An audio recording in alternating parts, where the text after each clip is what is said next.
went down into this basement, this dungeon, and there was a woman with me, and she was a Caucasian woman, and myself looked like a Caucasian woman. I wasn't myself, if that make any sense. I looked like I looked Caucasian, and we were wrapped in these red garments, like a red robe with a hood, and we had the hoods on, and we went down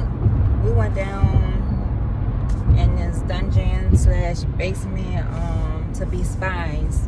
And when we went down there, there were different sections of people, and they were all in different color. They were in the same color clothing, but there were different groups. And as we lift up the hood of this robe, we can hear the conversations of what they were talking about. But it was real low, and it was a Pacific group that we were going to, not actually the ones that were on the sidelines. And there was multiple groups. We kept going straight, and then we came across a bench, a straight bench, or a one-seat chair, a long one, and we heard, it was obvious that these were the people we need to listen to. We sat down right next to them, and we were spying on what they were talking about. We lifted our hood just a little bit, just so that we could hear it, but in the inside, our hand wasn't actually showing. And they were saying, we need to pray for the white people, pray for the Caucasian people, excuse me for saying white, pray for the Caucasian people, that they're bringing torment upon the earth, and you would hear it over and over and over and over again. So then they looked over and they noticed us. So as soon as they noticed us, their aim was to attack us. Me and this young lady, she was Caucasian as well. So we had got up, and we went to go exit the door. We tried to fight our way out. The groups came to us. First, they came to her, and it was like she was a warrior, a fighter. They came to her and approached to fight her, and each one that came up into her, she was fighting them like she was a ninja. Like she looked like she was a ninja fighting. And once she got through, then it was my turn. They was coming towards me, and I didn't know that I had the gifts that I had in this dream to fight them off.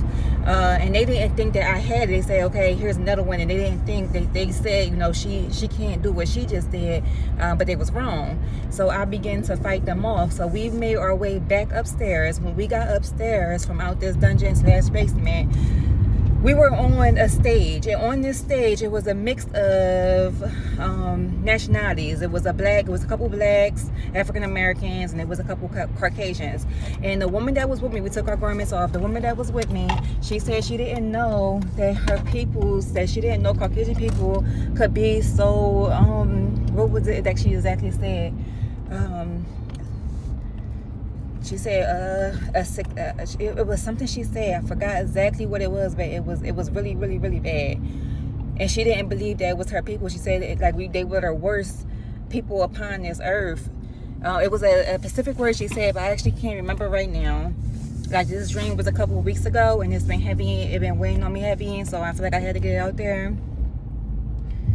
Only if it would come to me. I can't quite get it right this second, but she was like, she couldn't believe it. She couldn't believe it. They were the worst people in the world. So not saying that all are bad, because she wasn't bad, and she was actually there to fight with me.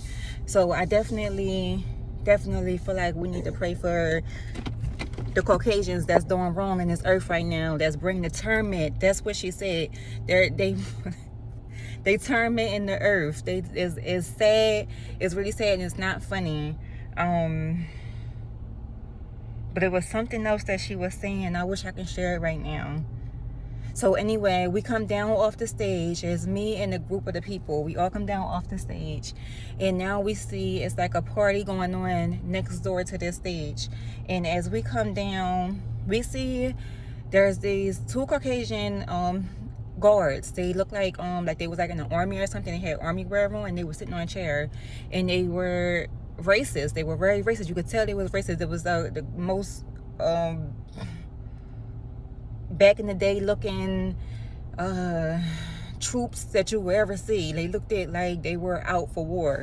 And Now they told us to just go ahead, go into the party.